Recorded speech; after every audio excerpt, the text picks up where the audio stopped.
You think trading Mike Williams is a good idea? No, I don't really want to trade him. The only trade that I've seen appealing to me, I think, would be for 𝐒𝐿𝐫𝐞𝐞. If you told me we could get 𝐀𝐮 for Mike Williams, I would make that trade.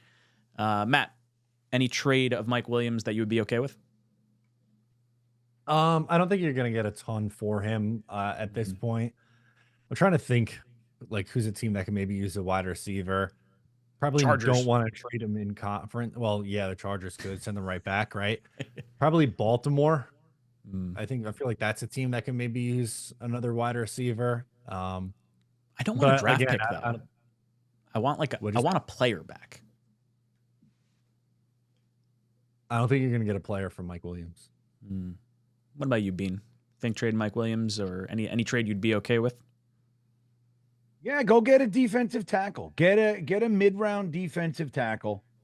Cut the contract. You know what I mean? You dump the contract, help another team out, and get somebody to shore up our defensive line. Because whatever's going on in the middle of it is really, it's terrible. It's just sad. It's like the parting of the Red Sea.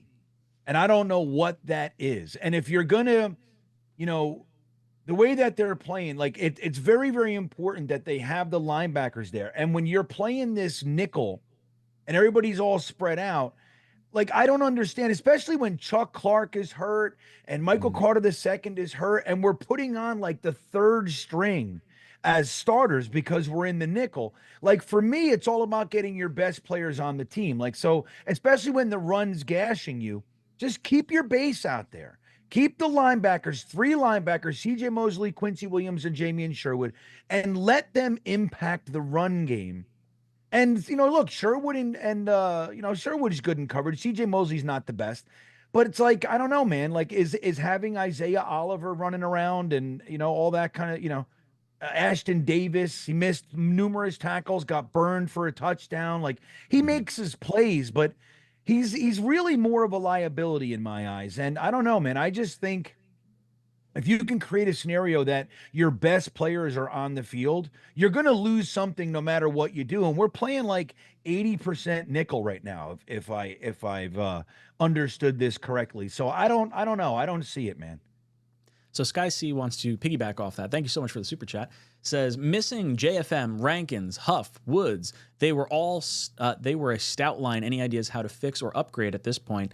I mentioned trading for 𝐒𝐿𝐫𝐞𝐞. I don't know if that's going to happen or not. I would love to see it happen, but I think Jefferson from the Browns is very possible because 1, he was here with us last year. 2, we thought we were re-signing him, but a fax didn't go through, or a text message was saved in drafts, or something stupid. I don't remember exactly what it was. And the Browns seemingly are starting to ship off pieces and parts because they are just plummeting and not doing so well. Matt, is there someone that could help this D-line that you're keeping an eye on?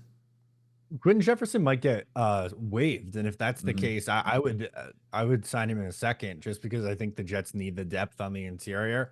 𝐒𝐿𝐫𝐞𝐞 had a horrible game last night. Was penalized 3 times also on that one drive, which is just inexcusable. Their defensive line's in a really tough spot right now with Jermaine Johnson's hurt, and really the only guy who's giving you any pressure at all pass rush wise is Will McDonald. Other than that, they cannot get home at all.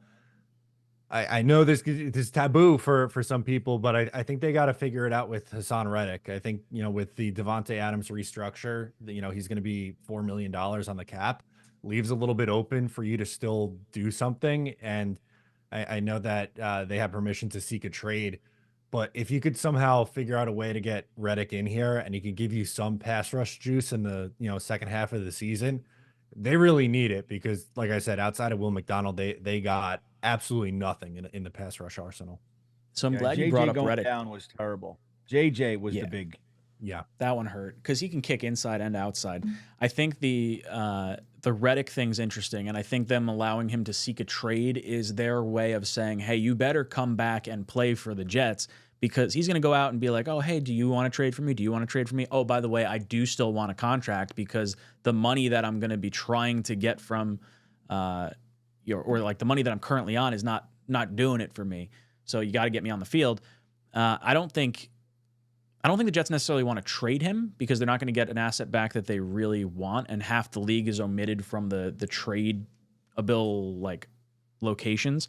So I feel like having him test the market by saying, "Oh, I can't get this contract from this team," might force him to then play for the Jets. So I think that's sort of where they're headed there. What's up, guys? Matt O'Leary from Talkin' Jets. If you liked that video, please make sure to subscribe and follow for more New York Jets content.